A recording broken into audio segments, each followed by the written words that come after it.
Sebelum tanggal 8 Desember 2020, saya nggak percaya. Ada sebuah handphone dengan prosesor Snapdragon 865, kemudian bodi metal, plus kaca, refresh rate layar 144 Hz, dan kamera 108 megapiksel. Di harga 7 juta rupiah saja. Tapi ternyata saya salah.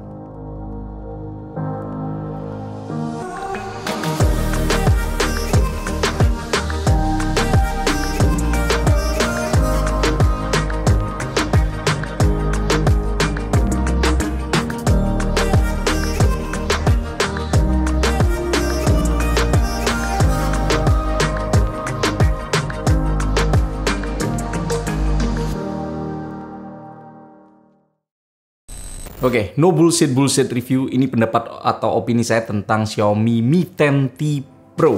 Kesampingan dulu fitur gimmick yang menurut saya nggak akan kepake orang kebanyakan seperti video 8K, kemudian kamera 108 megapiksel. Tapi bukan berarti saya menganggap ini adalah fitur yang nggak penting, tapi syukur-syukur aja ada. Di luar itu semua, menurut saya ada satu poin penting di handphone ini yang membuat handphone ini layak banget dibeli. Yaitu tidak lain tidak bukan adalah price to performance. Harga dari handphone ini untuk spek yang didapatkan, itu adalah segalanya. Dan itu adalah ciri khas Xiaomi yang tetap dibawa di seri ini. Xiaomi Mi 10T Pro ini saya beli secara offline di Mi Store Tunjungan Plaza. Walaupun nggak beli sendiri sih, saya titip teman saya, Heri SW. Dan harga yang harus saya keluarkan adalah sebesar 6.999.000 atau 7 juta rupiah kurang 1.000 lah. Dan sudah sewajarnya kalau saya akhirnya membandingkan dengan smartphone lain di harga sekitar 7 juta. Yes, handphone harga 7 jutaan seperti iPhone SE 2020, Samsung S10 Lite, Huawei P40, kemudian Xiaomi Mi Note 10, Oppo Reno 4 Pro, Samsung Note 10 Lite, dan Poco F2 Pro. Dan hasilnya, menurut saya Xiaomi Mi 10T Pro ini adalah yang terbaik dengan segala kelebihan dan kekurangannya. Saya mulai dari desain. Garis besar desain sebenarnya bukan selera saya. Terlalu ribet, apalagi desain case bawaannya kurang elegan menurut saya. Tapi kok saya salut bahwa dia juga bebas bakteri katanya. Dan desain seperti ini menurut saya sih kurang elegan. Tapi saya tetap respect sama Xiaomi karena mereka berusaha memberikan desain yang tidak sama dengan produk Xiaomi lainnya. Ya, walaupun saya lihat agak sedikit mirip bahasa desainnya dengan Vivo X50 Pro. Tapi effort untuk tampil beda ini yang tetap harus diberi kredit. Lalu apakah ada yang saya suka dari desain? Ada, yaitu pemilihan bahan. Frosted glass bagian belakang ini, terutama yang warna lunatic silver seperti yang saya punya ini, saya suka sekali karena bisa memberikan kesan premium. Dan karena frosted glass, maka dia tidak membuat sidik jari gampang tertempel. Plus pinggiran frame metal aluminium, kemudian cutting-cutting bagian bawah dan atasnya ini saya suka sekali. Kelihatan mahal. Kemudian fingerprint scanner ada di bagian samping, nggak masalah, malah lebih enak daripada face unlock menurut saya. Kemudian di bagian atas ada IR blaster, layaknya handphone Xiaomi pada umumnya. Selebihnya biasa aja. Oh ya, untuk tonjolan kameranya ini saya kerasa agak sedikit menonjol memang, tapi bukan masalah karena pada saat dipasangin casing langsung nggak berasa. Pilihan dari Xiaomi sendiri memang ada dua aja, yaitu yang berwarna lunatic silver ini dan yang kedua adalah cosmic black. Dan kalau misalnya kalian merasa kurang sreg dengan handphone ini, tapi tenang aja, saya punya solusinya dan ini juga bisa kalian tiru, yaitu menggunakan skin. Ini adalah solusi kalau misalnya kalian juga tidak terlalu suka casing dimana akan membuat handphone kerasa gendut. Dan skin yang saya gunakan ini adalah milik dari Exacoat. Yes, sudah ready untuk Mi 10T Pro. Pertanyaan dasar yang sering muncul adalah, Bang, susah nggak sih pasang skin kayak gini? Asli saya sendiri juga ragu dengan kemampuan saya untuk memasang sebuah skin seperti ini. Tapi ternyata cara masangnya super mudah. Cukup modal hair dryer aja semua masalah akan teratasi. Bahan yang digunakan skin dari Exacoat ini adalah authentic 3M vinyl yang gampang banget dilepas kalau misal pas waktu masang agak miring. Dan dia tidak meninggalkan residu lengket-lengket itu waktu dilepas. Jadi bodi handphone kita bakal tetap aman. Panduan video juga diberikan kalau kalian masih bingung cara pasangnya. Dan kebetulan yang saya pilih ini bermotif carbon fiber. Tapi kalau misalnya kalian ingin model yang lain, bisa langsung cek aja websitenya exacoat.com. Pilihannya banyak dan bisa disesuaikan dengan selera kalian. Tapi waktu saya beli kemarin agak nyesel sih nggak pilih tambahan accent ini, karena bikin handphone saya berasa beda dan kece ini rasanya. Dan menurut saya juga harganya masih sangat terjangkau. Tapi kalau misalnya kalian ingin mendapatkan potongan lagi, kalian bisa memanfaatkan kode yang saya berikan, yaitu IBRO10. Kalian akan mendapatkan potongan diskon 10% kalau misalnya memasukkan kode tersebut. Lumayan kan? Jadi langsung aja kunjungi websitenya exacoat.com atau kalian bisa langsung klik link deskripsi yang ada di bawah. Dan ternyata skin buat iPhone 12 seri juga sudah ready. Sepertinya saya akan beli lagi deh. Oke, balik membahas Xiaomi Mi 10T Pro.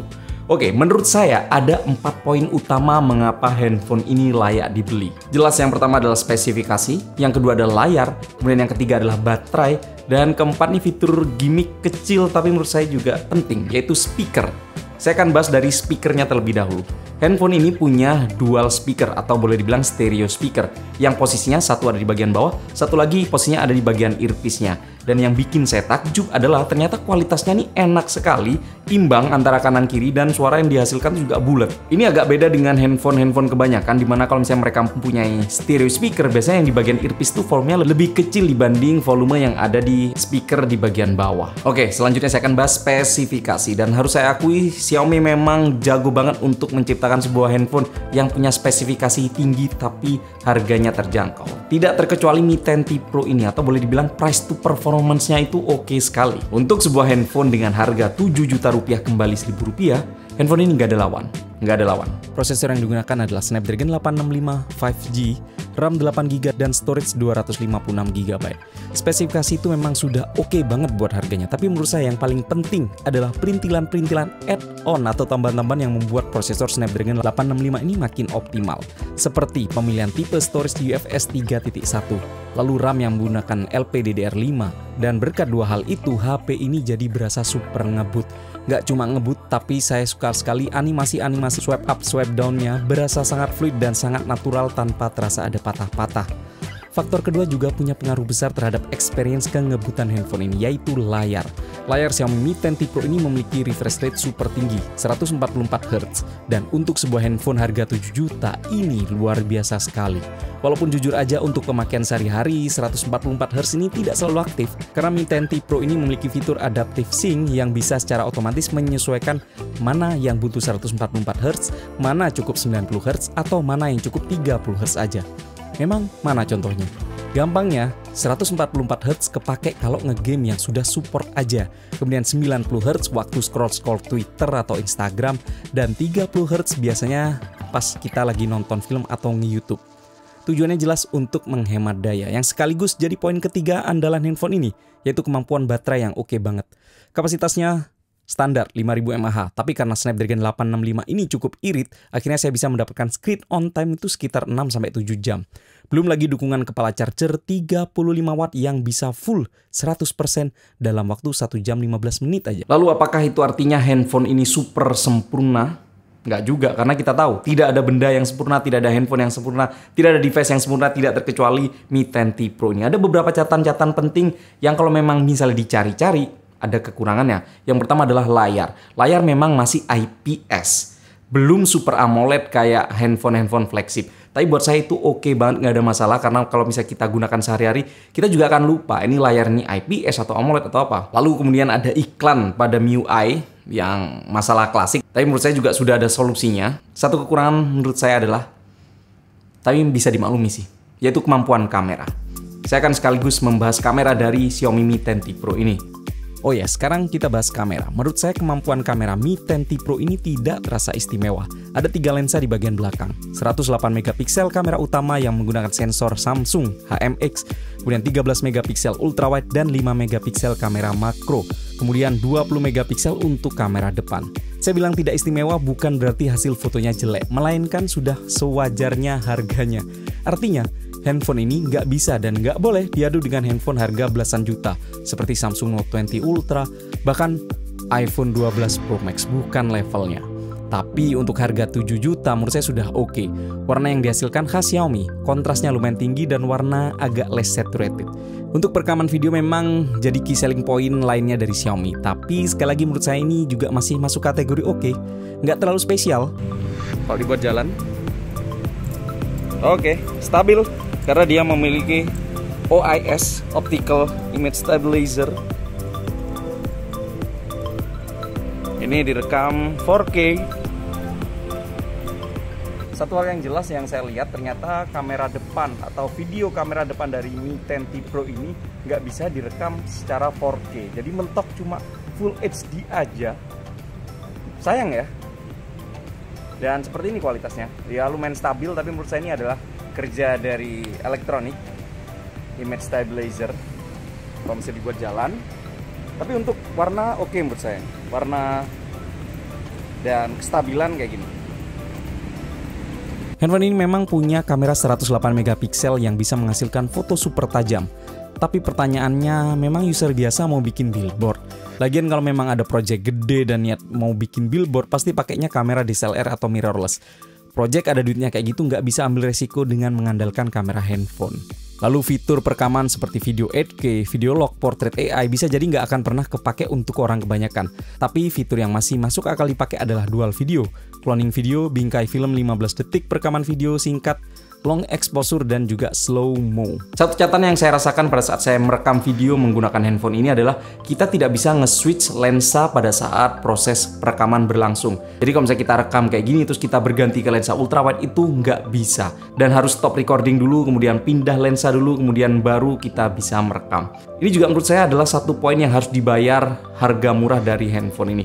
Karena kalau misalnya dibandingkan dengan handphone flagship belasan juta seperti Samsung Galaxy Note 20 Ultra atau paling ekstrim adalah iPhone 12 Pro Max, kayak gini nggak ada masalah. Kita bisa berganti kamera atau berganti lensa pada saat rekaman dari ultra wide ke telephoto lens. But it's okay karena harganya juga 7 juta rupiah. Saya juga nggak bisa berharap handphone ini punya spek atau hal-hal yang dimiliki oleh handphone belasan juta. Kemudian satu kekurangan terakhir menurut saya adalah tidak adanya slot SD card eksternal. Tapi menurut saya itu juga nggak masalah. Kenapa? Karena storage dari handphone ini kalian tahu 256 GB.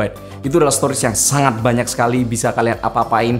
Kalau misalnya kalian cuma foto, video yang nggak perlu merekam video 4K, alias untuk orang kebanyakan lah, itu storage sudah berlebih banget. Tapi di luar semua kelebihan dan kekurangan, ada beberapa fitur-fitur tambahan yang menurut saya itu juga syukur ada. Kalau misalnya nggak ada, sayang banget. Seperti kecerahan layar yang sampai dengan 500 nits, kemudian NFC juga ada, sertifikasi TUV untuk kenyamanan melihat handphone pada saat kondisi ruangan gelap, Wi-Fi 6, kemudian 5G ready. Itu adalah beberapa poin-poin yang akhirnya menurut saya sih oke, handphone ini oke sekali. Itu adalah gimmick atau tambahan fitur yang oke, alias pelengkap sekaligus bumbu Xiaomi Mi 10T Pro ini. Oke, sebagai kesimpulan, apakah handphone ini layak dibeli? Yes, saya tidak akan ragu untuk mengatakan kalau misalnya kalian ada budget 7 juta rupiah, beli handphone ini. Saya jamin nggak ada lawan yang sangat worth it untuk disandingkan atau kalian mikir-mikir lagi atau pesaing dari handphone ini. Kekurangan yang saya sebutkan tadi juga menurut saya itu masih oke mengingat harganya yang sangat terjangkau. Segala kekurangan dan juga poin-poin yang saya anggap biasa aja pada handphone ini masih kalah terhadap keunggulan utama Xiaomi Mi 10T Pro ini, yaitu price to performance. Untuk harga 7 juta, mempunyai spesifikasi yang sudah saya sebutkan tadi, itu benar-benar nggak ada lawan. Jadi kalau misalnya kalian ada budget 7 juta rupiah, saya rekomendasikan Anda untuk membeli Xiaomi Mi 10T Pro ini. Dan sebagai catatan aja, saya nggak pernah salah ngerekomendasiin handphone kepada teman-teman saya. Well, itulah dia video kali ini. Terima kasih sudah menyaksikan. Jangan lupa like, share, dan subscribe video ini kalau misalnya kalian ingin support channel ini agar terus berkembang. Semua kebutuhan link saya sertakan di bawah seperti link pembelian ataupun link website dari Exacood juga saya sertakan. Dan kalian bisa memanfaatkan voucher Ibro 10 untuk bisa mendapatkan diskon 10% dari Exacood. Sekali lagi terima kasih. Jangan lupa follow akun Instagram saya juga @ibrokumar. Saya Ibro Kumar pamit, sampai jumpa di video selanjutnya. Bye-bye.